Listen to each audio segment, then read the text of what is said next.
Good evening बच्चों। Good evening sir. Good evening बेटा। चलो अब मेरे को जल्दी से बताओ, मेरे को करना क्या है, पढ़ाना कौन सा टॉपिक पढ़ाना है, क्या पढ़ाना है, ये बता दो बेटा।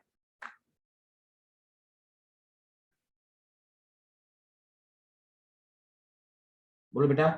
उत्कर्ष, नसीब, अवंतिका, है कौन सा टॉपिक पढ़ाना है?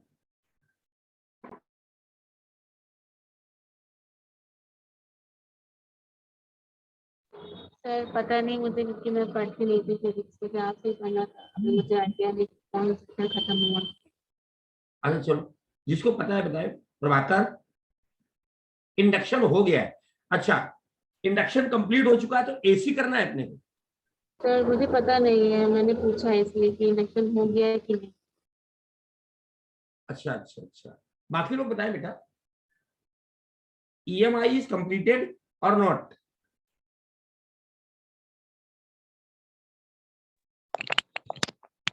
ईएमआई कंप्लीट नहीं हुआ है सर, कहाँ तक हुआ है बेटा? शुरू हुआ था। अच्छा शुरू हुआ, केवल तो मैं शुरू से ही उसको करना शुरू। अच्छा। चलो केवल उसमें करंट में मैग्नेटिक फ्लक्स को चेंज सर बताए थे बस, और अच्छा, करंट निकालना तो चाह रहे मैग्नेटिक फ्लक्स हम लोग ये मान के चलते हैं कि सर ने आपको मैग्नेटिक फ्लक्स बता दिया, ठीक है। थे। ये भी पूरा नहीं हो पाया था। सर आप एक काम करिए, स्टार्टिंग से ही बता दीजिए, वो ज्यादा बेहतर हाँ है। सर, स्टार्टिंग से ही बताइए। चलो चलो चलो, देखो मैग्नेटिक फ्लक्स, अगर अपन लोग मैग्नेटिक फ्लक्स की बात करते हैं तो आप इलेक्ट्रिक फ्लक्स भी पढ़ के आए हो कि it is the dot product of magnetic field and area vector, b dot a. मतलब क्या हुआ कि अगर कोई मैग्नेटिक फील्ड ये दे रखी है इन्होंने, तो अपने को एरिया वेक्टर क्या होता है? Towards the observer and perpendicular to the plane.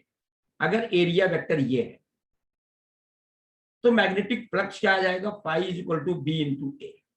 मतलब it is the product of magnetic field and area, but area held perpendicular to the direction of magnetic field. अगर मैग्नेटिक फील्ड ये है और area vector अपने को ये दिया हुआ है, इट मीन्स कि यहां पर थीटा 0 था, यहां पे थीटा 180 है। अपन लोग बोलेंगे कि मैग्नेटिक फ्लक्स नेगेटिव है।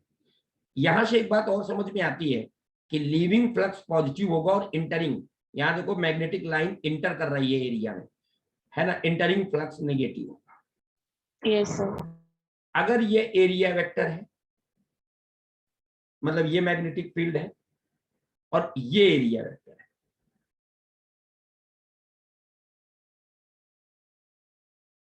ये एंगल थीटा है, तो मैग्नेटिक फ्लक्स हो जाएगा बी ए। इसका परपेंडिकुलर कंपोनेंट अपने पास ये आएगा बेटा, ये मतलब ऐसा कुछ बनेगा यहाँ। इसका ये कंपोनेंट जो होगा b a cos theta, it is the perpendicular component, तो ये आ जाएगा बी ए कॉस थीटा। चूंकि ये डॉट प्रोडक्ट है तो पक्की बात हो गई कि ये स्केलर क्वांटिटी है। कैसी क्वांटिटी है? It is scalar quantity. इसकी यूनिट अपन लोग लिखते हैं वेबर, एसआई यूनिट है, या टेस्ला मीटर स्क्वायर, ठीक, या आपका आता है न्यूटन मीटर अपॉन एम्पियर।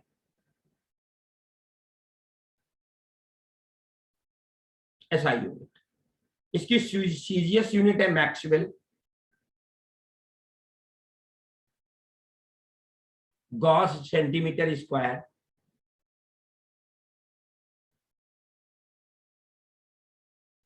या ऑर्स्टेड सेंटीमीटर स्क्वायर भी आ जाता है। और 1 वेबर इज इक्वल टू होता है 10⁸ मैक्सवेल या गॉस सेंटीमीटर स्क्वायर, या 10⁸ गॉस सेंटीमीटर स्क्वायर। अच्छा मेरे को ये बताओ ये बहुत नॉर्मल सी बातें थी, बेसिक बातें आपको मालूम है। मेरे को ये बताओ कि वोल्ट इनटू सेकेंड, मैं 3 क्वांटिटी लिख रहा हूं, volt into second, ohm into coulomb,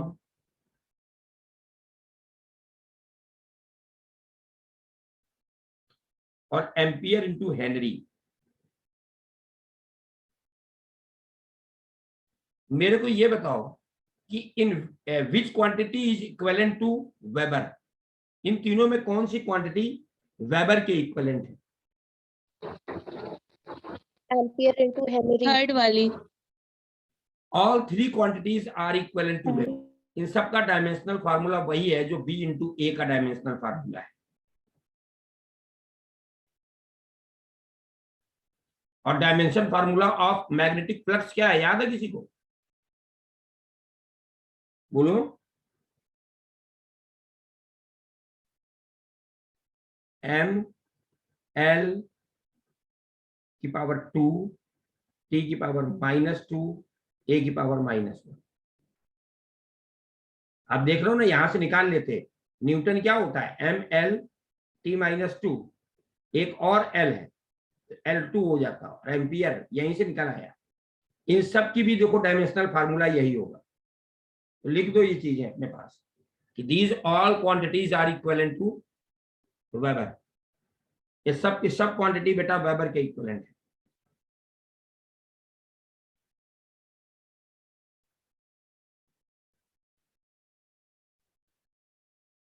अब देखो आगे, किसी भी क्लोज लूप में आप मैग्नेटिक फ्लक्स इंटीग्रेशन से भी निकाल सकते हैं, ठीक है ना, कि डी फाई को अगर इंटीग्रेट कर दें you get the total magnetic flux b dot d a. और अगर कोई भी क्लोज बॉडी किसी मैग्नेटिक फील्ड में रखी है तो उससे नेट फ्लक्स 0 होंगे, क्योंकि जितने एंट्री करेंगे उतने ही बाहर निकल आएंगे। अच्छा ये बताओ, ये मैग्नेटिक फ्लक्स किन किन फैक्टर पर डिपेंड करेगा? एरिया, मैग्नेटिक फील्ड और theta, angle. Area, magnetic field and its orientation, इन तीनों चीजों पे डिपेंड करेगा। बोलो। Yes sir. अच्छा जल्दी से बताओ, अगर एक example B is equal to हमने दिया B1 आई कैप, B2 जे कैप और B3 के कैप, ठीक। Find the magnetic flux, find the magnetic flux through an area,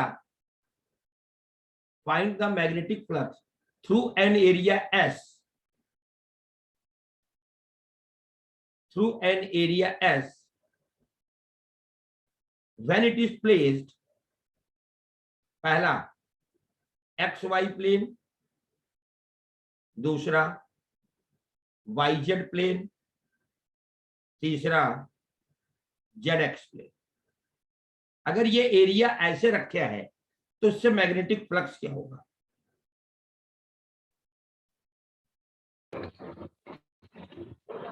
sir first वाले से B3 होगा, B3S। हाँ B3S क्या? सेकंड वाले से होगा B1S। B1S, ठीक ठीक। और थर्ड वाले से होगा B2S।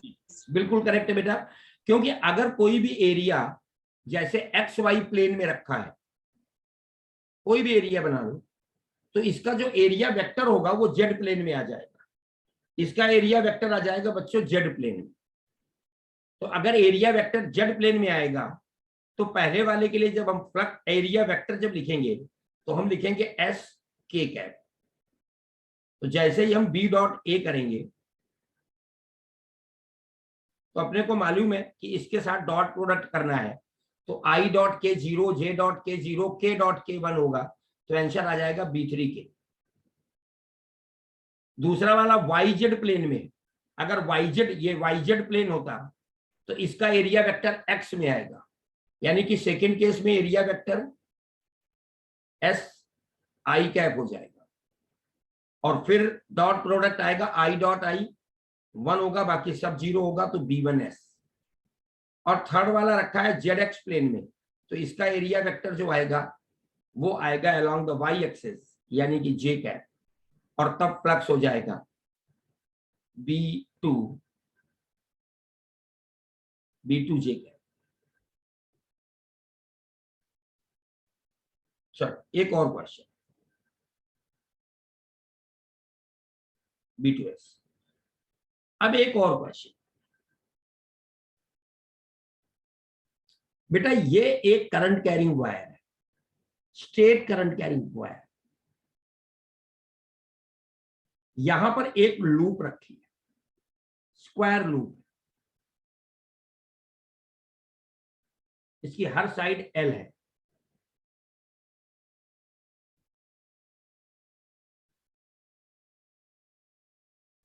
और ये डिस्टेंस A है।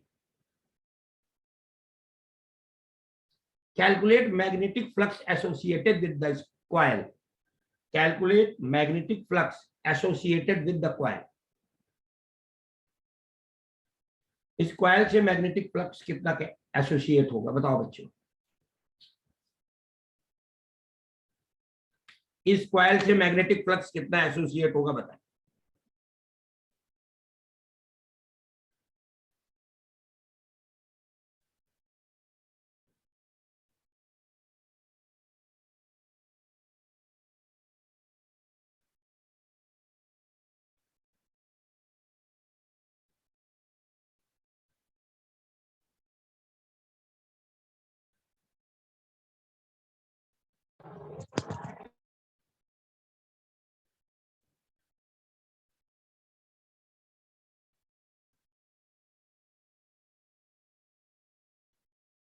बोलो बच्चा।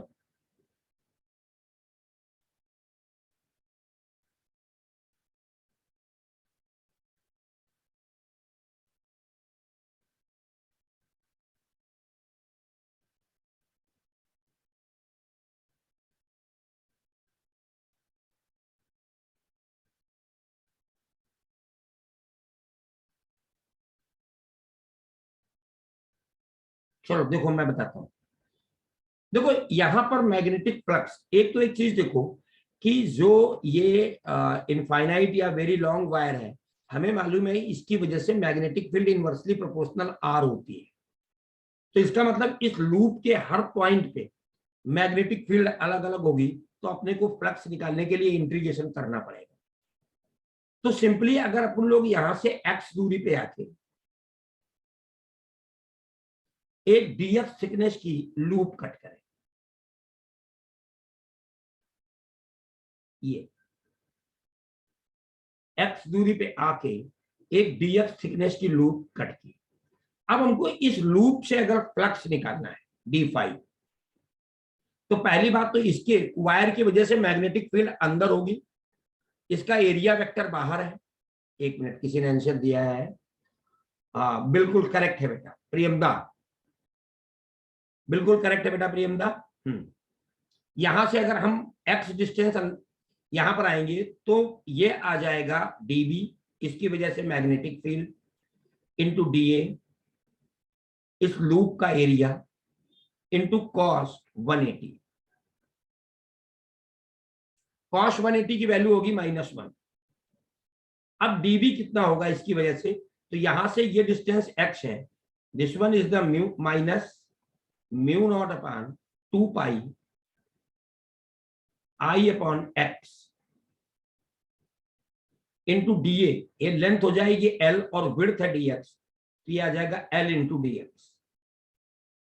यानी कि you can say minus mu naught upon 2 pi I into L dx upon x, और फिर हम लोग इसको इंटीग्रेट करेंगे। तो इनिशियल पोजीशन x1 से x2 इंटीग्रेट करोगे तो x1 अपने को a दे रखा है, यानी कि a से a प्लस एल के लिए जब इंटीग्रेट करेंगे तो total flux phi is equal to, दोनों तरफ इंटीग्रेट करो,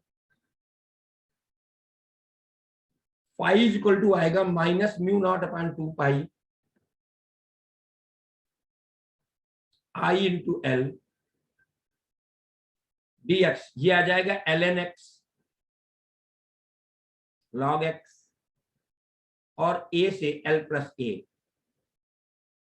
अपर लिमिट माइनस लोअर लिमिट, यानी कि minus mu naught upon 2 pi i into l into ln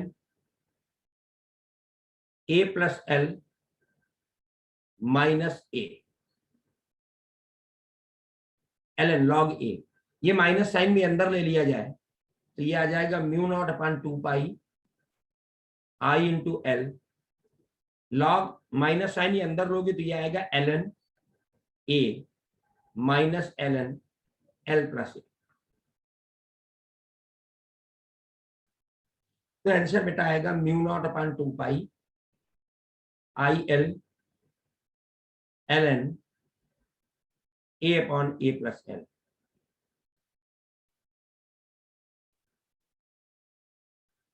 बोलो, आ गया बच्चों? Yes sir. Yes sir. अच्छा, अगर हम ऊपर इसमें करंट टाइम डिपेंडेंट दे दें तो क्या आएगा आंसर? जैसे इसी में एग्जांपल कि इस क्वेश्चन में अगर जो ये वायर है इनफाइनाइट, इसमें current I is equal to I naught sine omega t देते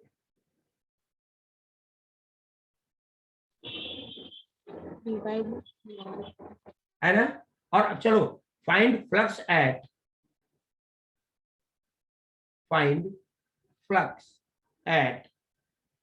t is equal to pi by 2 omega.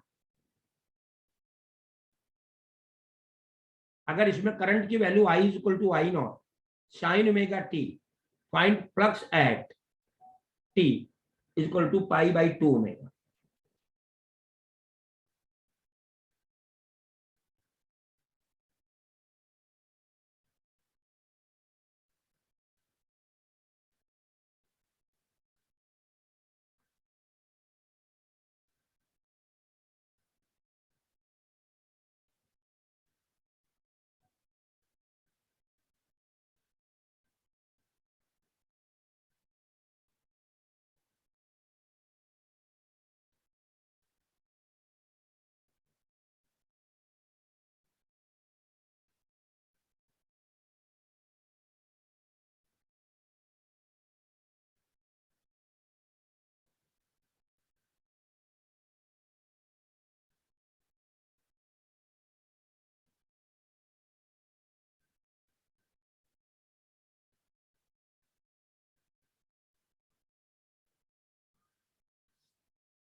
जल्दी से आंसर बताओ बच्चों।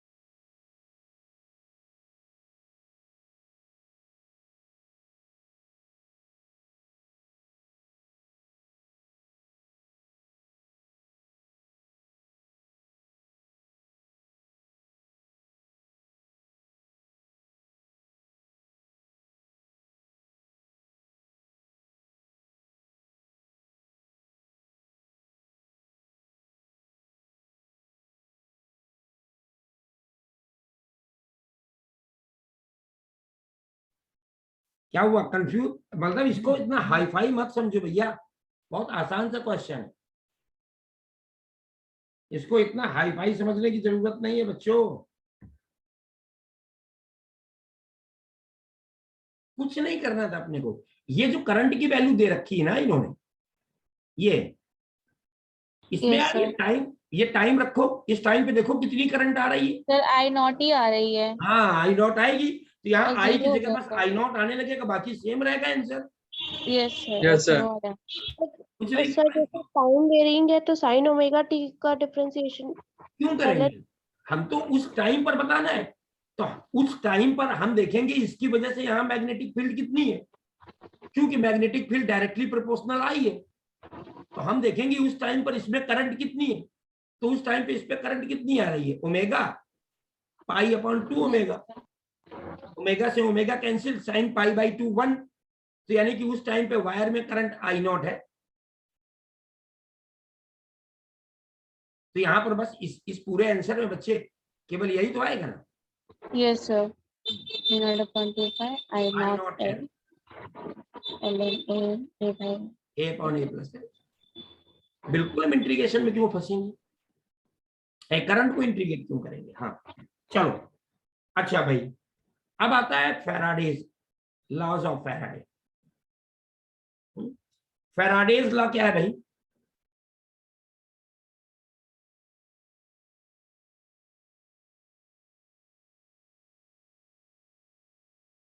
तो भाई ये एक बड़ा एक्सीडेंटल लॉ है। एक्सीडेंटल लॉ क्या है कि फैराडे जो है ना, उस समय ऑस्टेड ने बता रखा था कि करंट कैरिंग वायर के चारों ओर मैग्नेटिक फील्ड होती है। तो फैराडे ने उसका रिवर्स प्रोसेस देख रहे थे कि अगर मैग्नेटिक करंट से मैग्नेटिक फील्ड आ सकती है, तो मैग्नेटिक फील्ड से वो करंट को खोज रहे थे। तो वो एक कॉइल और मैग्नेट को लेकर के एक्सपेरिमेंट कर रहे थे। सडनली उन्होंने मैग्नेट फेंका, तो उन्होंने देखा कॉइल के साथ जो बल्ब लगा है वो जल गया। तो उस समय तो खैर वो नहीं, लेकिन फिर उन्होंने बाद में बताया कि जब कोई एक रिलेटिव मोशन होता है between the coil and magnet, when a relative motion occurs between the coil and magnet, then there is an EMF induced called induced EMF. If the circuit is closed, then there is a current called induced current. और उन्होंने देखो किया क्या था, उन्होंने किया क्या कि एक कॉइल ली, इसके साथ उन्होंने गैल्वेनोमीटर लगा रखा होगा या बल्ब लगा रखा होगा, और ये मैग्नेट था। तो उन्होंने ये देखा कि जब हमने मैग्नेट को फेंका तो मैग्नेट और कॉइल के बीच में एक रिलेटिव मोशन हुआ। तो उन्होंने कहा कि उस रिलेटिव मोशन की वजह से यहां पर एक ईएमएफ इंड्यूस हो गया। फिर बाद में उसे एक्सप्लेन किया उन्होंने कि भाई magnetic field line north pole पे या पोल पे बहुत करीब करीब फील्ड यहाँ स्ट्रांग होती है, इसके बाद दूर दूर हो जाती है। तो उन्होंने कहा कि जब हमने इसको फेंका होगा तो मैग्नेटिक लाइंस चेंज हो रही हैं। तो उन्होंने कहा कि जब जैसे जैसे ये इसके करीब गया तो यहाँ बी चेंज हुआ, इसकी वजह से फ्लक्स चेंज हुआ, फ्लक्स के चेंज होने की वजह से ईएमएफ इंड्यूस हुआ। उन्होंने दो तीन तरीके से, एक तो ये एक्सपेरिमेंट किया, मैग्नेट को मूव कराया। एक एक्सपेरिमेंट उन्होंने ये किया कि ये साउथ पोल है, ये नॉर्थ पोल है, और मैग्नेट को रेस्ट में रखा, कॉइल को मूव कराया, तो भी उन्होंने देखा जो गैल्वेनोमीटर है उसमें डिफ्लेक्शन आया। तो उन्होंने कहा कि जब कॉइल, तब उन्होंने कहा कि कॉइल चले या मैग्नेट चले, ईएमएफ इंड्यूस्ड होगा। अच्छा, ये कॉइल कंडक्टिंग हो नॉन कंडक्टिंग हो, ईएमएफ इंड्यूस्ड होगा। हाँ, करंट तभी आएगी जब कंडक्टिंग लूप हो और लूप कंप्लीट हो।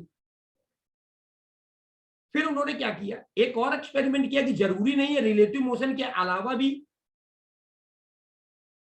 फ्लक्स चेंज करा के ईएमएफ इंड्यूस कराया जा सकता है। तो उन्होंने दो कॉइल ले ली, इस कॉइल के साथ उन्होंने कोई एक वेरिएबल फील्ड लगा दी, बैटरी, यहां से उन्होंने करंट चेंज की। तो इस कॉइल की वजह से जो इसके मैग्नेटिक लाइंस थी वो चेंज हुई, मतलब मैग्नेटिक फील्ड चेंज हुई। तो उन्होंने देखा कि यहाँ पर जो गैल्वेनोमीटर लगा है इसके साथ, उसमें फिर डिफ्लेक्शन आया। तो उन्होंने एनी हाउ बोला कि जब कभी भी किसी भी क्लोज सरफेस से मैग्नेटिक फील्ड चेंज होगी या एरिया चेंज होगा, ओवरऑल चाहे एरिया चेंज हो चाहे मैग्नेटिक फील्ड चेंज हो, वहां पे फ्लक्स में चेंज आएगा और उसकी वजह से एक ईएमएफ इंड्यूस होगा। तो उन्होंने बाद में बताया कि जो ये ईएमएफ इंड्यूस होता है, ये rate of change of flux के नेगेटिव साइन की बराबर होता है। ये नेगेटिव साइन आता है लेंज लॉ की वजह से, या अगर वहां पर नंबर ऑफ टर्न एन है तो minus N D phi upon D T.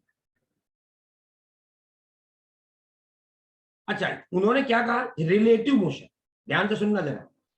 एक चीज और, ये क्वेश्चन तुम्हारे नीट में पूछा जा चुका है इस तरह का कि अगर ये मैग्नेट है ये v वेलोसिटी से आ रहा है, तो उन्होंने कहा कि इस कॉइल से जो ईएमएफ इंड्यूस्ड है वो ई है। अभी कॉइल रेस्ट पे है। अब उन्होंने कहा कि मैग्नेट और कॉइल दोनों एक दूसरे की तरफ सेम वेलोसिटी से आने लगी, तो नया इंड्यूस्ड ईएमएफ क्या होगा? तो याद रखो, induced EMF is directly proportional to relative velocity. अगर दोनों रेस्ट में होंगे तो ईएमएफ 0 होगा। ये रेस्ट में है, ये आ रहा था, तो ईएमएफ ई है। तो इन दोनों के बीच की रिलेटिव वेलोसिटी वी है। इस केस में बेटा रिलेटिव वेलोसिटी कितनी हो गई?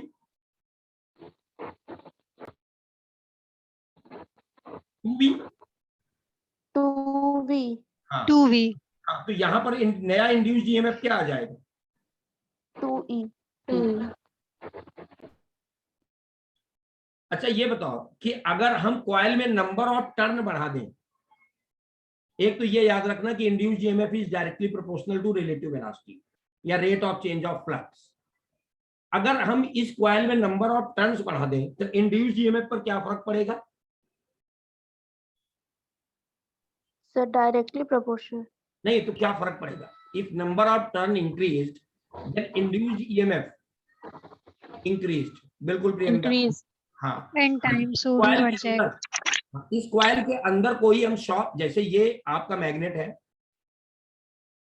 और कोई भी एक सर्कुलर क्या है, एक सोलोनाइड रखी है। अब इसके अंदर अगर हम सॉफ्ट आयरन कोर डाल दें तो इंड्यूस्ड ईएमएफ पर क्या फर्क पड़ेगा?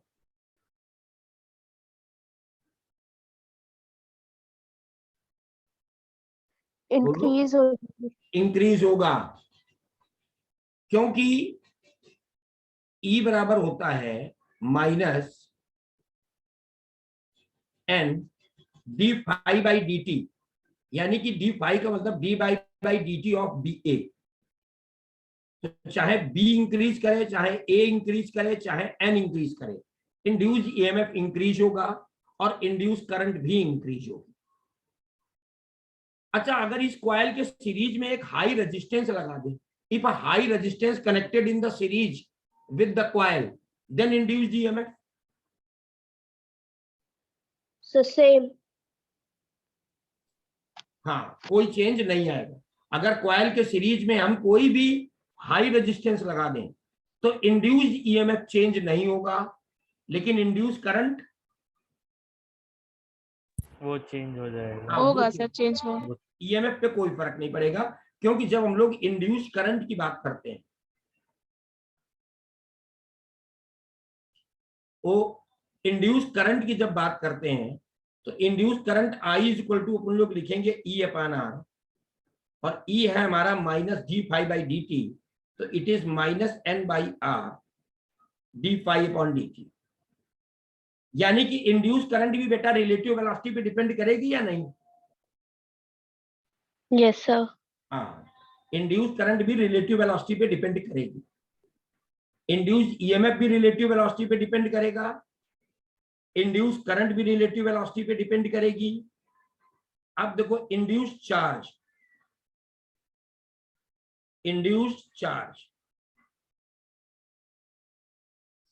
आई को रख लेते हैं हम लोग d q upon D T, तो ये आ जाएगा बेटा minus n upon r D phi upon D t, dt से dt कैंसिल, तो टोटल इंड्यूस्ड चार्ज ये आया minus n upon r into d phi. इसका मतलब जो इंड्यूस्ड चार्ज है बेटा वो रिलेटिव वेलोसिटी पे डिपेंड करेगा क्या? No sir. ये किस पे डिपेंड करेगा? Total change in flux. The flux flux पे। पे कर जाएगा। टोटल चेंज इन फ्लक्स पे ये डिपेंड करेगा, और ये माइनस साइन चाहो तो हटा लो, तो dq इज इक्वल टू आएगा n by r into d5. It does not depend upon the rate of change of flux or total change in flux. बोलो। Yes sir. अच्छा, चलो एक क्वेश्चन करते हैं। अच्छा ये बताओ, इंड्यूस चार्ज किन किन चीजों पे डिपेंड करेगा?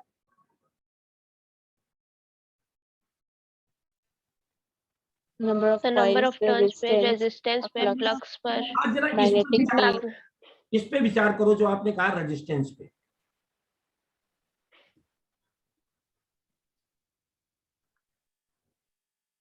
एरिया पे डिपेंड करेगा, लेंथ पे। नहीं शैलजा, ये बताओ कि ये रेजिस्टेंस पे डिपेंड करेगा। सर कांस्टेंट होगा रेसिस्टेंस। जैसे अगर इस पे जरा ध्यान से सोचो कि अगर सर्किट ओपन है, मतलब कॉइल क्लोज नहीं है, तो ओपन सर्किट का तो रेजिस्टेंस इनफाइनाइट होता है। अब अगर इससे हम फ्लक्स चेंज करें तो क्या यहां पर चार्ज इंड्यूस होगा या नहीं?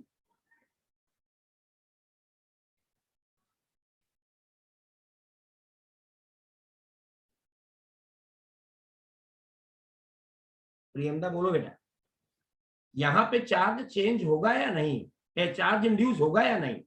होगा, जबकि रेजिस्टेंस तो इनफाइनाइट है। तुम्हारे हिसाब से अगर रेजिस्टेंस पे डिपेंड करता है तो फिर चार्ज इंड्यूस नहीं होना चाहिए।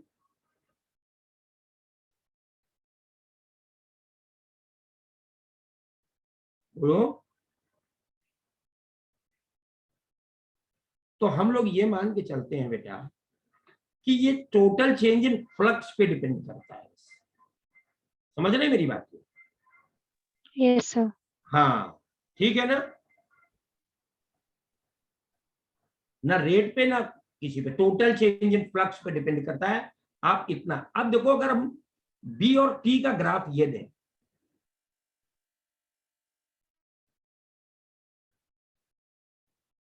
सर इसका रीजन क्या हो सकता है कि आर पे वो डिपेंड नहीं भाई करता? देखो है क्या कि अपने को तो उसमें टोटल चार्ज इंड्यूस बताना है। तो इंड्यूस चार्ज तो बेसिकली ये डिपेंड करेगा कि फ्लक्स में कितना चेंज हुआ है।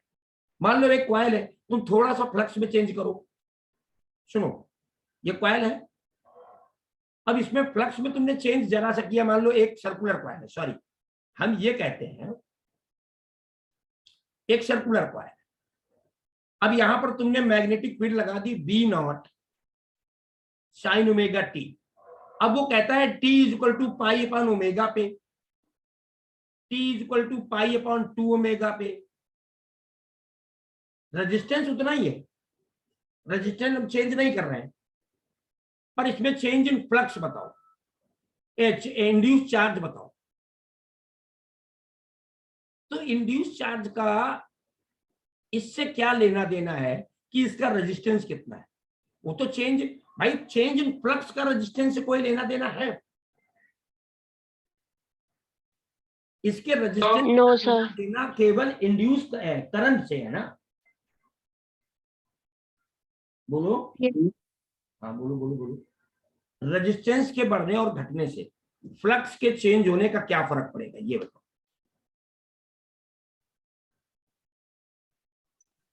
No effect. सर कोई इफेक्ट नहीं होगा। कोई इफेक्ट नहीं होगा, केवल फर्क किस पे पड़ेगा?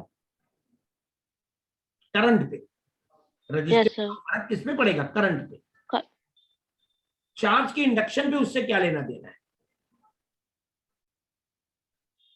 चार्ज फ्लो नहीं करेगा अगर रेजिस्टेंस ज्यादा होगा तो। बोलो बच्चे। से करंट पे फर्क पड़ेगा? हाँ करंट पे डेफिनेटली फर्क पड़ेगा, क्योंकि करंट जो रेजिस्टेंस है वो तो क्या, it is the property of substance which opposes the flow of current. Current पे फर्क पड़ेगा। रेजिस्टेंस, देखो रेजिस्टेंस पे ना तो इंड्यूस ईएमएफ डिपेंड करेगा, ना ही इंड्यूस चार्ज डिपेंड करेगा, जबकि कई किताबों में लिखा है, क्योंकि वो फार्मूला देखते हैं n upon r into delta phi. ठीक है, अकॉर्डिंग टू मी। और बेटा सिंपल सी बात है कि केवल इंड्यूस करंट पर रेजिस्टेंस का फर्क पड़ने वाला है। समझ रहे ना बेटा?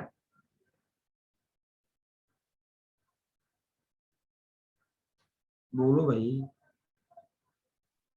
यस सर इंड्यूस पावर पे भी करेगा फिर? किस पे इंड्यूस्ड? पावर। इंड्यूस्ड पावर ना? Yes sir. कैसे? अभी पावर बेटा अभी मोशनल ईएमएफ हम लोग पढ़ेंगे, एफ डॉट बी, ठीक है ना। सर क्योंकि इंड्यूस करंट चेंज हो रही है और रेजिस्टेंस है तो पावर तो चेंज अच्छा, तो होगी। अगर हम कह दें कि ये वी स्क्वायर, हाँ बिल्कुल, अगर आर यस सर, बी बदलेगा, स्क्वायर बाई आर सर। हाँ, या आई स्क्वायर आर, तो हम आर बदलेंगे तो पावर पर बोलेंगे फर्क पड़ेगा पड़ेगा। ना, वी पे फर्क पड़ रहा है, केवल आर पे फर्क। आर के बदलने से पावर इसलिए बदल रही है कि फार्मूले में है भैया। भाई आर क्या है बेटा? अच्छा सुनो सुनो सुनो सुनो, अभी बड़ा अच्छा एक क्वेश्चन आज ही कोई बच्चा हमसे पूछ रहा था कि जब से एक क्वेश्चन नहीं तुम्हारे भी किसी टेस्ट में आया था कि एक ये कॉइल है और ये किसी मैग्नेटिक फील्ड में रखी है और इसमें अगर करंट फ्लो कर दी जाए तो ये कॉइल कंप्रेस होगी या खिंच जाएगी, एक्सटेंड Yes, होगी। sir. तो क्या आंसर था कि कंप्रेस हो जाएगी ना, क्योंकि हाँ, सेम sir. डायरेक्शन में करंट होगी हर एक लूप में, तो ये लूप एक दूसरे को अट्रैक्ट कर रही है, यही तो था ना। सर इसका रीजन फिर से बता दीजिए। भाई इसमें जब तुम करंट फ्लो कराओगे, ठीक है ना, तो करंट फ्लो होगा क्या, तो हम पढ़ते हैं कि दो करंट कैरिंग वायर में अगर सेम डायरेक्शन में करंट हो तो ये एक दूसरे को अट्रैक्शन। अट्रैक्शन अट्रैक्टिव होगा। हाँ, तो ये क्या हो गया कि कंप्रेस हो जाएगी। अब यहां तुमसे Yes. कहा वर्क डन किसने किया, तो मैग्नेटिक फील्ड तो वर्क करती नहीं, नो सर। तो वर्क कौन कर रहा है? कंप्रेस करने में वर्क किसने किया? स्प्रिंग में। करंट ने। यस इंड्यूस्ड सर, करंट कर रही है। करंट में, हाँ, हाँ, वर्क इंड्यूस किसने करें। किया? करंट ने। तो जो ये पावर की आप बात कर रहे हो ना, ये पावर भी मैग्नेटिक sir. फील्ड नहीं, it is because of current आएगी। Yes sir. हाँ, इसलिए Yes. पावर डिपेंड करेगा, क्योंकि पावर जो वर्क है वो करंट पे डिपेंड करता है, वर्क जो है ना करंट ही करती है। क्लियर हो गई सर बात? जो अभी जो आपने लूप बनाया था जिसमें हाफ लूप था, उसमें हाँ इनफाइनाइट रेजिस्टेंस बता रहे थे, हाँ, तो सर वहां पे चार्ज इंड्यूस होगा लेकिन चार्ज का फ्लो नहीं होगा। चार्ज का फ्लो नहीं होगा, करंट फ्लो नहीं करेगी, है ना। Yes yes sir. ठीक, चलो। और करंट फ्लो नहीं करेगी तो अपन लोग वर्क भी काउंट नहीं करेंगे, यस वहां सर। पावर जीरो ही आएगी। Yes sir. हाँ, चलो। अब एक बी और टी का ग्राफ दे रहे हैं,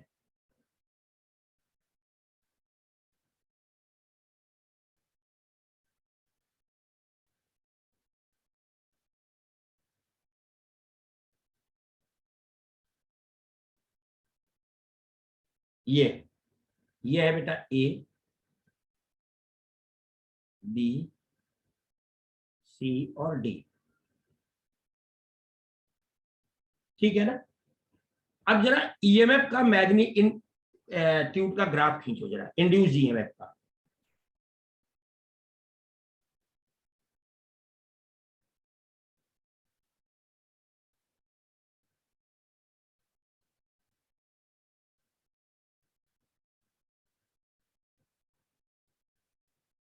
और डायरेक्शन भी बता दें, ये जो मैग्नेटिक फील्ड है ये नॉर्मल टू द कॉइल है, magnetic field is normal to the coil.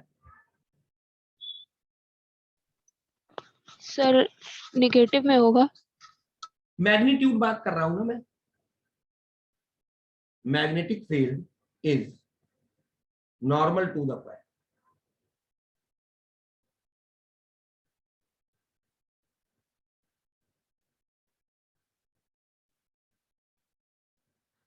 क्या ग्राफ आएगा, तो आप कहोगे E is equal to mod of, magnitude की बात करें तो d phi upon D T,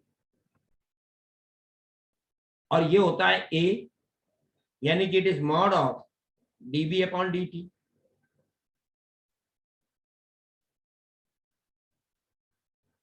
अब D B upon D T क्या है? स्लोप।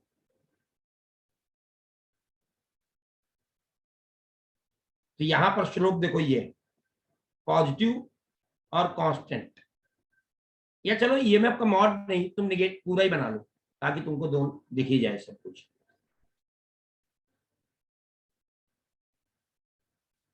माइनस मेरे को, माइनस माइनस, अब क्या आएगा देखो भाई, कांस्टेंट आ रहा है। हाँ, मैग्नीट्यूड तो कांस्टेंट आ रहा था, बिल्कुल सही है। अब अगर हम निगेटिव साइन लेते हैं तो ई और टी का ग्राफ क्या आएगा?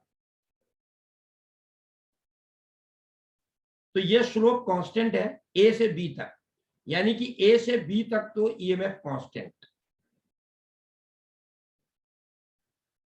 और स्लोप पॉजिटिव है तो ईएमएफ नेगेटिव आएगा, यानी कि यहां बनाओगे ए से बी तक, ये ईएमएफ पॉजिटिव। इसके बाद बी पे आके बी टू सी मिलेगी नहीं हाँ और क्योंकि c to slope d reverse हो जाएगा। हाँ b to c slope 0 yes sir. और सी टू डी क्या होगा, फिर निगेटिव स्लोप है तो ईएमएफ पॉजिटिव हो जाएगा, तो फिर हाँ ये मिलेगा, यही तो मिलेगा ना। Yes sir. सर हाँ चलो एक क्वेश्चन जरा लैंग्वेज में लिखो। देखो current I is equal to 1.5 ampere, current I is equal to 1.5 ampere is flowing through a long solenoid, is flowing through a long solenoid of diameter 3.2 centimeter, through a long solenoid of diameter 3.2 centimeter having 220 turns per unit per centimeter, 220 turns per centimeter. At its center,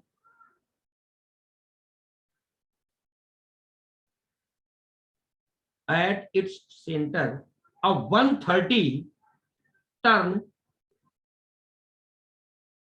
closely packed coil, 130 turn इसके centre पे closely packed coil of dia 2.1 centimetre is placed,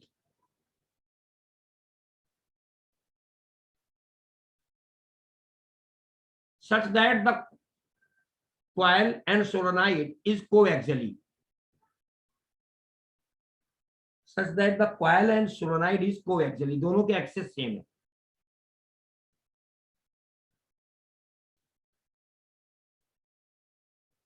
The current in the solenoid is reduced to 0, 1.5 से 0 कर दी गई। At a steady rate 25 millisecond, at a steady rate in 25 millisecond, current becomes 0 at steady rate in 25 millisecond. What is the magnitude of induced EMF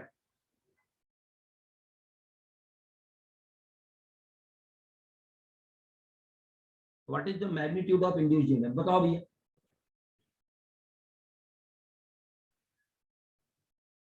कितने मिली seconds थे? 25 millisecond में।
केवल calculation है बेटा, question में क्या करना है, अपने को पहले फ्लक्स निकालो और जब करंट 0 होगी तो फ्लक्स अपने आप 0 हो जाएगा भाई। इनिशियली फ्लक्स क्या होगा, कॉइल और सोलोनाइड सेम एक्सेस में है तो बी डॉट ए हो जाएगा बी ए कॉस 0, बी होता है सोलोनाइड में म्यू नॉट एन आई और ए आ जाएगा पाई डायमीटर दिया है तो d²/4। अब म्यू नॉट की वैल्यू कितनी है 4 पाई इंटू 10⁻⁻7। आई कितनी है 1.5 और n कितना है बेटा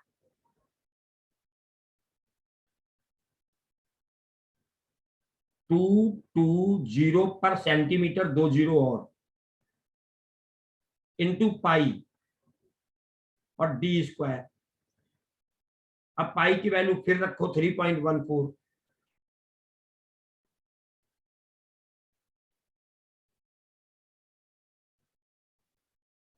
और d² डायमीटर 3.2 का स्क्वायर/4 इंटू 10⁻⁻2 का स्क्वायर/4। ये वैल्यू कैलकुलेट करके बताओ कितनी है।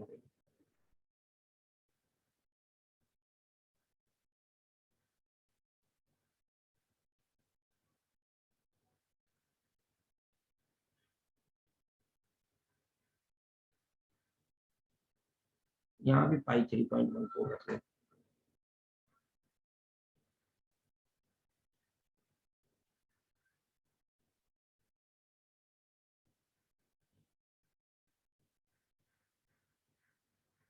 कितनी आई बच्चा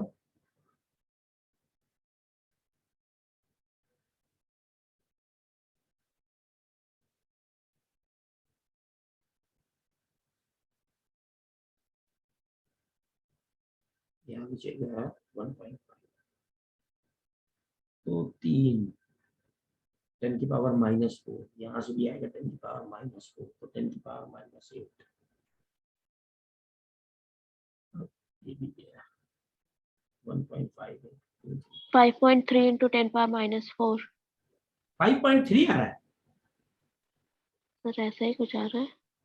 बाकी लोग करके बताएं बेटा कितना आ रहा है।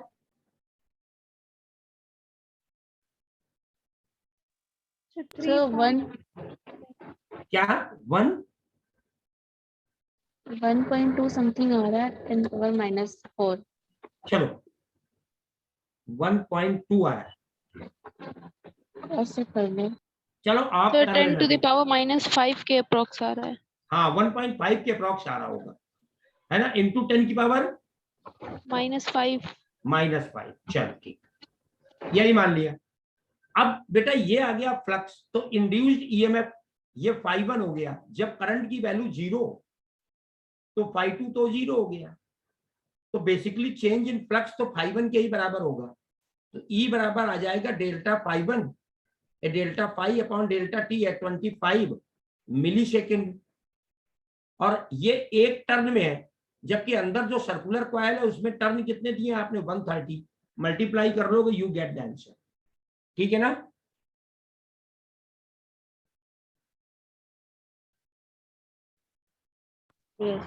चलो आगे बढ़े। अब बच्चों एक चीज और लेंज लॉ के बारे में बात करो जरा। लेंज लॉ क्या है तो ये तो सबको मालूम है कि डायरेक्शन ऑफ इंड्यूस करंट और नेचर ऑफ इंड्यूस ईएमएफ इस तरह का होता है कि वो उस चीज का ही या उस रीजन का अपोज करता है जिसकी वजह से जनरेट हुआ। मेरे को ये बताओ ये अच्छा फैराडे लॉ बेटा किस पर बेस्ड है। Conservation of energy. Conservation of energy पे। Faraday law is depend upon the conservation of energy. Lenz law बेटा किस पे डिपेंड है। Conservation of energy. Conservation of energy. हाँ it is also depends upon the conservation of energy. तो Lenz law पे question बहुत अच्छे बनते हैं। लेंज लॉ कहता है कि डायरेक्शन ऑफ इंड्यूस करंट और नेचर ऑफ इंड्यूस ईएमएफ ऐसा होता है कि वो उस रीजन का ही अपोज करता है जिसकी वजह से जनरेट हुआ हो। केवल इतने से स्टेटमेंट पे क्वेश्चन आते हैं इस तरह के। जैसे हम कहें ये एक कॉइल है, इस कॉइल के सीरीज में एक बल्ब लगा है।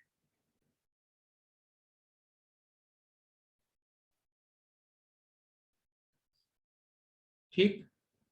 और यहां पर एक हम हालांकि एसी लगाना चाहिए, एसी ही लगा, एसी नहीं लगाते चलो, टाइम डिपेंडेंट भी नहीं, एक बैटरी लगा रहे हैं। हालांकि बैटरी नहीं लगानी चाहिए फिर भी, क्योंकि कॉइल कोई भी कॉइल हो वो बेटा एकदम प्योर इंडक्टिव तो होती नहीं। अब वो ये कहता है कि एक सॉफ्ट आयरन मटेरियल,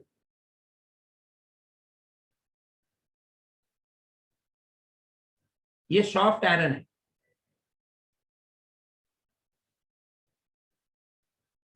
इस कॉइल के अंदर इंसर्ट किया जाता है, ऐसे इंसर्ट किया जाता है।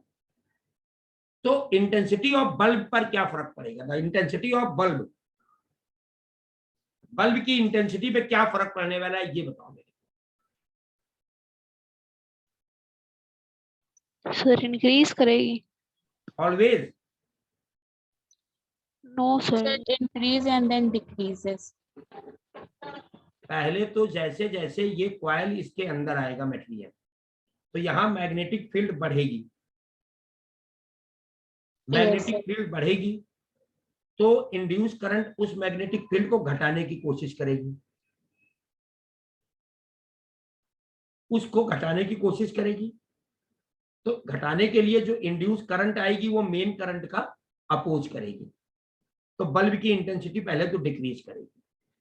जब ये सॉफ्ट आयरन मटेरियल इसके अंदर कंप्लीटली आ गया तो फ्लक्स का चेंज होना बंद, तो इंड्यूस करंट भी हो गई जीरो, इंड्यूस करंट भी हो गई जीरो, बल्ब अपनी एक्चुअल इंटेंसिटी पे आ गया। अब जब सॉफ्ट आयरन कोर बाहर निकलेगी तो क्या होगा कि मैग्नेटिक फील्ड अब डिक्रीज करेगी, तो इंड्यूस करंट उस मैग्नेटिक फील्ड को बढ़ाने की कोशिश करेगा, क्योंकि वो तो अपोज करता है, डिक्रीज कर रही है तो उसे इंक्रीज करने की कोशिश करेगा। तो now the induce current support the main current, तो पहले इंटेंसिटी डिक्रीज करेगी, फिर वो ओरिजिनली अपनी इंटेंसिटी पे आ जाएगा और फिर उसकी इंटेंसिटी इंक्रीज कर जाएगी। बोलो।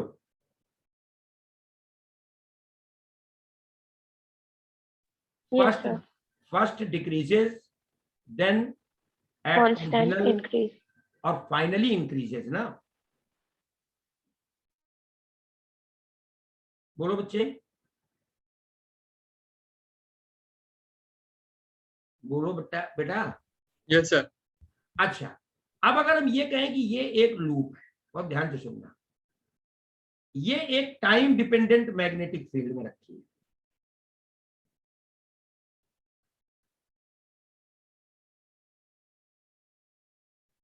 B is equal to B naught T। अभी इसमें डायरेक्शन ऑफ इंड्यूस करंट बताओ।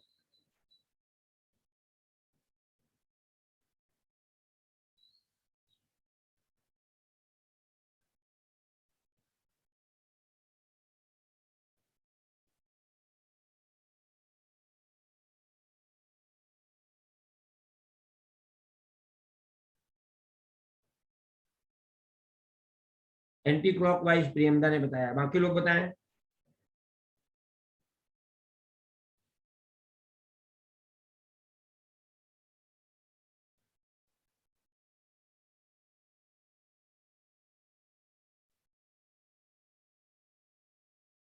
भाई होगा क्या बेटा? एंटी क्लॉकवाइज प्रभांशु ने बताया। प्रभांशु, एंटी क्लॉकवाइज देखो है क्या कि मैग्नेटिक फील्ड टाइम के साथ इंक्रीज कर रही है। मैग्नेटिक फील्ड अगर टाइम के साथ इंक्रीज कर रही है तो फ्लक्स भी टाइम के साथ इंक्रीज करेगा। अब इंड्यूस करंट क्या करेगी? उसके इंक्रीज करने का, फ्लक्स के इंक्रीज करने का अपोज करेगी। अब अपोज कर कैसे सकती है? अपोज कर ऐसे सकती है कि जो ये मैग्नेटिक फील्ड इंक्रीज हो रही है टाइम के साथ, इसको डिक्रीज करे। तो डिक्रीज करने का मतलब इसके अपोजिट डायरेक्शन में मैग्नेटिक फील्ड जनरेट करे। तो यानी कि ये इनटू द पेज है तो वो मैग्नेटिक फील्ड बाहर जनरेट करे, बाहर जनरेट करे तो बाहर तभी जनरेट हो सकती है जब करंट एंटी क्लॉकवाइज हो।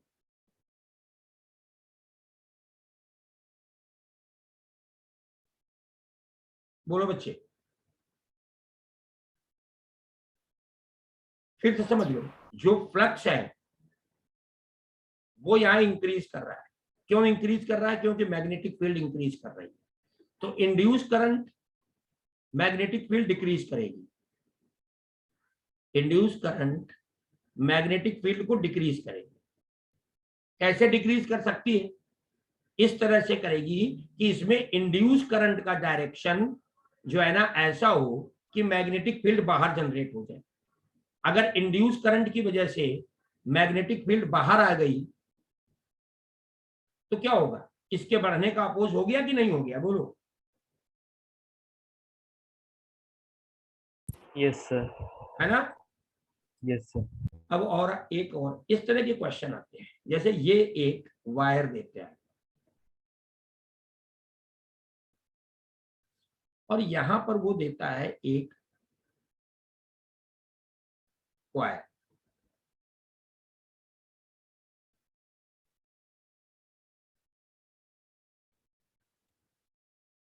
और अब कहता क्या है कि एक बार मैग्नेट का नॉर्थ पोल इस कॉइल की तरफ ला रहे हैं,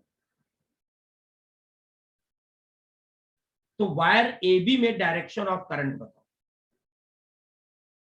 direction of current in wire AB।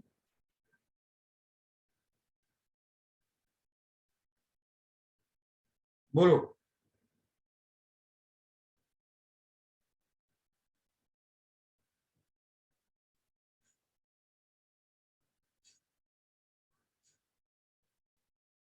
तो देखो ऐसा भैया, यहां ये बहुत ध्यान से देखना है।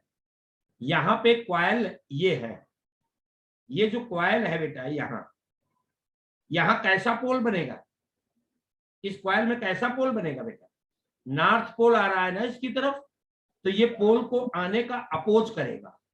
अपोज करेगा तो यानी कि इस कॉइल में यहां पर भी नॉर्थ पोल जनरेट होगा। बोलो। Yes sir. अगर नॉर्थ Yes. पोल जनरेट होगा तो करंट एंटी क्लॉकवाइज होगी। Yes, sir. करंट का डायरेक्शन क्या आ गया? B to A आया ना भाई। आपने Yes, कॉइल sir. ये लिए यस सर।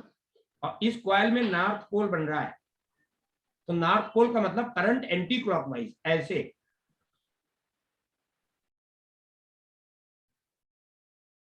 तो करंट का डायरेक्शन B to A होगा या नहीं? बोलो। Yes sir. Yes sir. अगर इसमें ऐसा बना दें,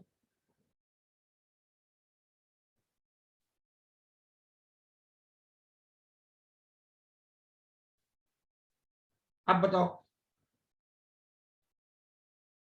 नहीं ऐसे नहीं, ऊपर चलो बना दिया तो ठीक, ऐसे बना दिया। अब क्या होगा? AB यही है, मैग्नेट का नॉर्थ पोल। अब डायरेक्शन ऑफ करंट क्या होगी?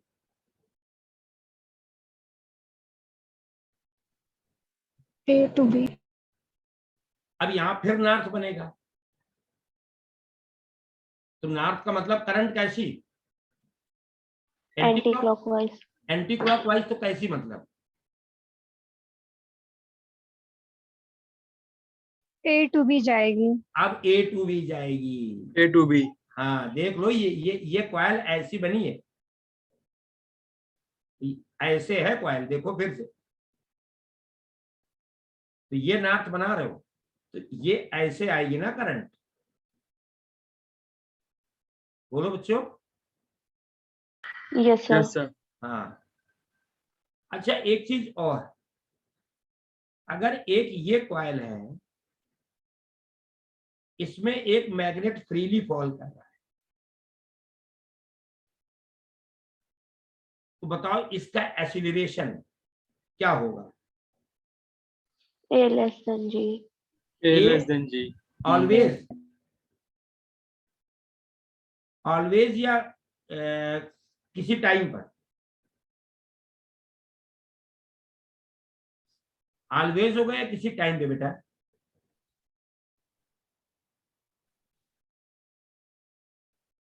Always ring. होगा। Always, yes always.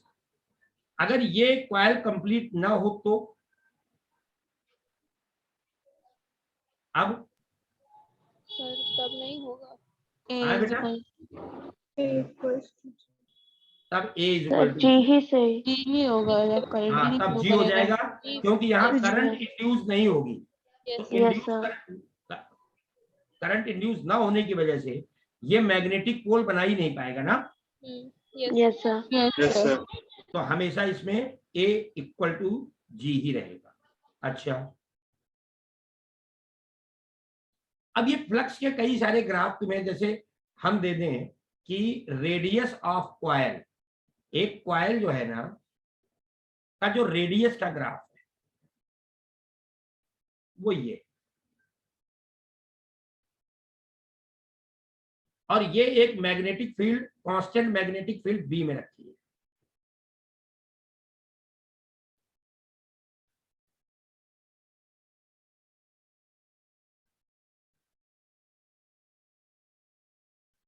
Induce EMF का ग्राफ टी के साथ बताओ। It is placed in a magnetic field B. If the radius of coil varies according to this,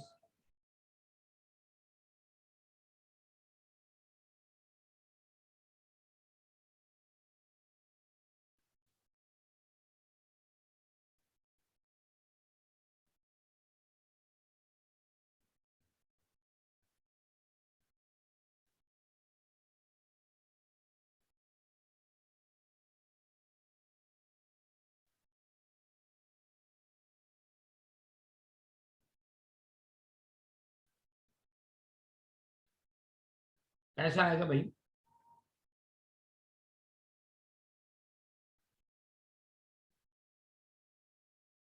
ई और T का ग्राफ,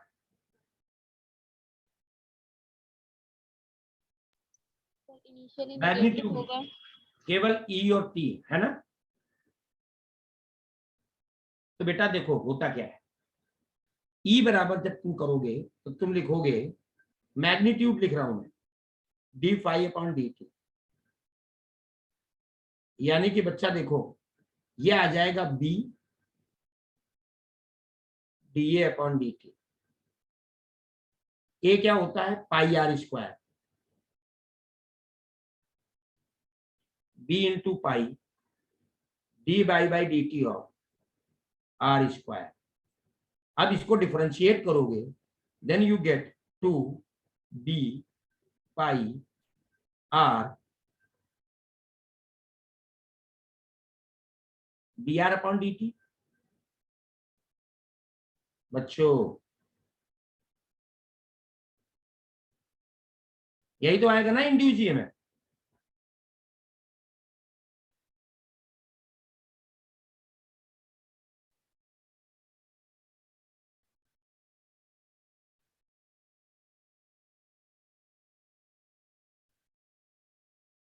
अब ग्राफ बनाओ, ग्राफ तो बनाने की बारी तुम्हारी है, ग्राफ बनाने की बारी तो आपकी है भैया। ग्राफ बनाओ आप कि अब इसका ग्राफ होगा कैसा। ई डायरेक्टली प्रोपोर्शनल आ गया है आपका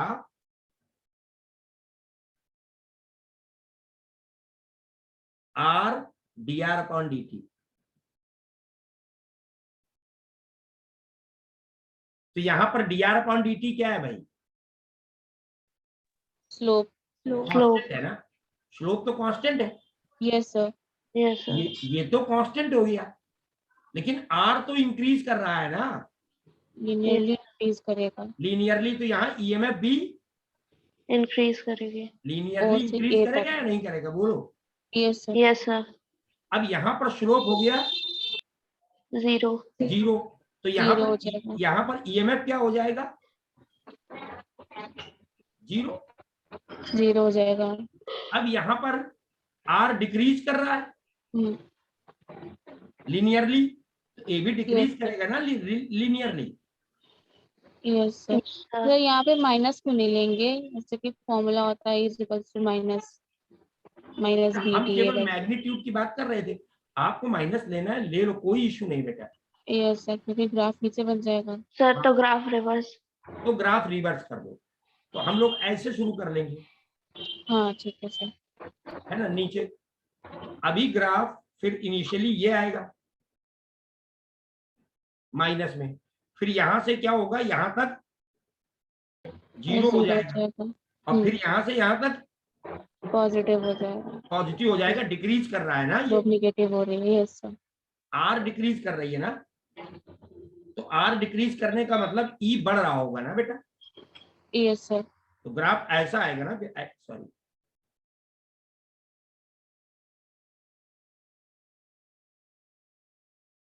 ऐसा आ जाएगा ना, कैसा आएगा बताओ।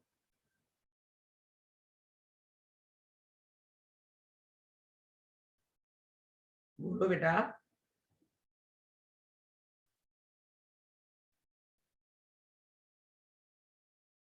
अब तुम लोग बताओ भाई, यही कंफ्यूजन होता है जब एग्जाम होता है, ये ग्राफ ऐसा होगा या क्या होगा। बेटा ये नेगेटिव साइन हमेशा याद रखो, इट इज बिकॉज ऑफ लेंजला है। अब आर डिक्रीज कर रही है, तो ई का मैग्नीट्यूड तुम बढ़ा रहे हो बेटा, इंक्रीज होगा। तो फिर ये ग्राफ ऐसा सही है या गलत है? हैं?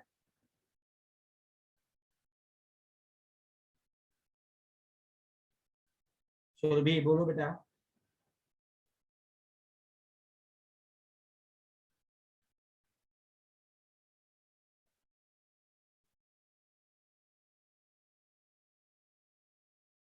बोलो बेटा, क्या होगा, क्या होगा? आर यहाँ पर डिक्रीज कर रहा है, तो ईएमएफ डिक्रीज करेगा और ईएमएफ होगा पॉजिटिव, तो ग्राफ बनाओगे कैसे? उल्टा बनेगा, मतलब उल्टा बनाएंगे। कैसा? स्ट्रेट लाइन पहले सीधी आएगी, फिर मतलब ये जैसे लाइन ऊपर तो आ बना गई, है। नहीं ये लाइन तो वैसी आ गई, हाँ, यहाँ से यहाँ तक 0 रहा, अब और फिर जैसे ऊपर बना है वैसे ही बना देंगे। ऐसे। हाँ हाँ, अब सही, ठीक है ना बच्चों, और फिर 0 हो जाएगी। बताओ भाई, क्लियर है सबको? Yes sir. हाँ, और ये आया कैसे, यहां से। अब सही है ये ग्राफ, अब ये ग्राफ सही है। ठीक, अब देख लो इस तरह का ये क्वेश्चन तुम्हें मिलेगा कहीं ना कहीं, कई बार आप कर्व ग्राफ भी बना देगा, तो कर्व ग्राफ से भी देख लेंगे हम लोग। अब हम लोग बात करते हैं बेटा, अच्छा एक और बताओ जरा क्वेश्चन, अब आज क्वेश्चन कर लेते हैं, फिर मोशनल ईएमएफ कल। जैसे ये एक मैग्नेटिक फील्ड है, लेंस लॉ पे क्वेश्चन तो आते ही हैं। ये एक वायर ऐसा ऐसा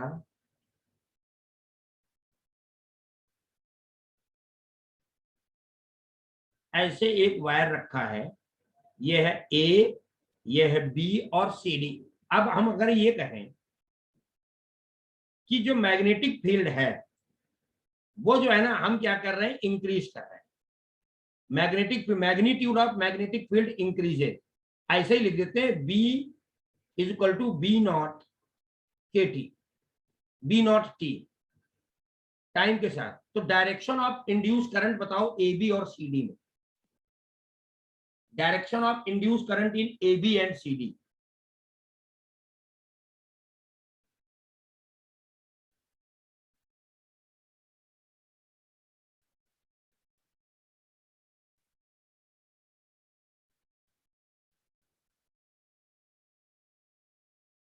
sir A to B and C to D. बिल्कुल करेक्ट, तो 8 हाँ बिल्कुल सही, A to B and C to D. इसको बेसिकली D. ओपन कर लो, पूरी लूप को अगर हम ओपन कर लें तो फ्लक्स टाइम के साथ बढ़ेंगे। मैग्नेटिक फील्ड चूंकि अंदर की तरफ टाइम से साथ बढ़ रही है, तो इंड्यूस करंट क्या करेगी, मैग्नेटिक फील्ड को टाइम के साथ बाहर की तरफ बढ़ाएगी, तो एंटी क्लॉकवाइज आ गई करंट। बोलो, करंट एंटी Yes, क्लॉकवाइज आएगी, तो ए से बी, ए से बी और फिर सी से डी चली जाएगी। Clear?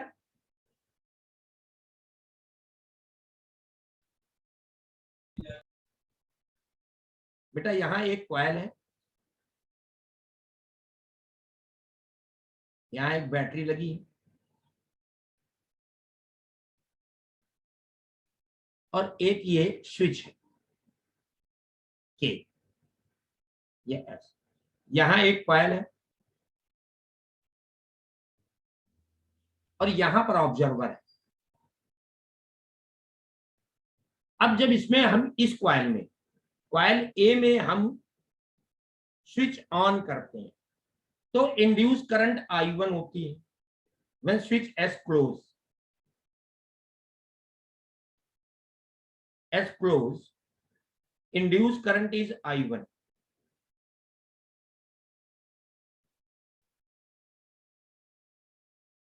Induce current I1।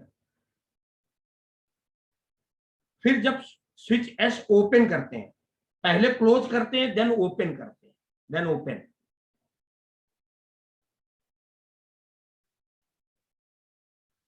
Induce current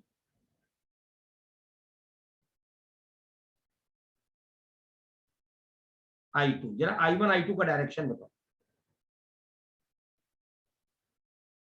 observer के लिए। I1 और I2 का डायरेक्शन बताया जाए कि क्या होगा। क्लॉकवाइज ए में, हाँ ए में क्लॉकवाइज नहीं, बी में बताना है। इंड्यूस करंट का डायरेक्शन बी में बताना है बेटा। सर ये करंट जो लोग इंक्रीज कर रहे हैं नहीं, कुछ नहीं केस के इंक्रीज करना हिसाब है। से। हमने कहा कि स्विच एस क्लोज किया गया, जैसे स्विच एस क्लोज किया गया बी में जो करंट आई वो I1 थी। फिर थोड़ी देर स्विच को बंद रहने के बाद स्विच एस को ओपन किया तो बी में जो इंड्यूस करंट है वो I2 है। तो अब हमको ए और बी में करंट का डायरेक्शन बताना है। सर पहले एंटी क्लॉकवाइज होगा फिर क्लॉकवाइज होगा। पहले एंटी क्लॉकवाइज देन क्लॉकवाइज। बाकी लोग बताएं भैया, बाकी लोग बताएं। पहले anti clockwise then clockwise is the right answer. बिल्कुल करेक्ट बताया आप लोगों ने। ऐसा ही बेटा कई बार आता है हीटिंग के साथ। चलो वो रेजिस्टेंस का डिपेंडेंसी है, वो बताएंगे, अभी नहीं, बाद में बताएंगे। तो आज बेटा इतना ही रखते हैं, कल हम लोग फिर मोशनल ईएमएफ पढ़ेंगे, मोशनल ईएमएफ के बारे में। ठीक है ना बच्चों? ओके सर, हाँ चलो, थैंक यू बच्चों, thank you sir. Thank you, thank you sir. Thank you बच्चों। Thank you, sir.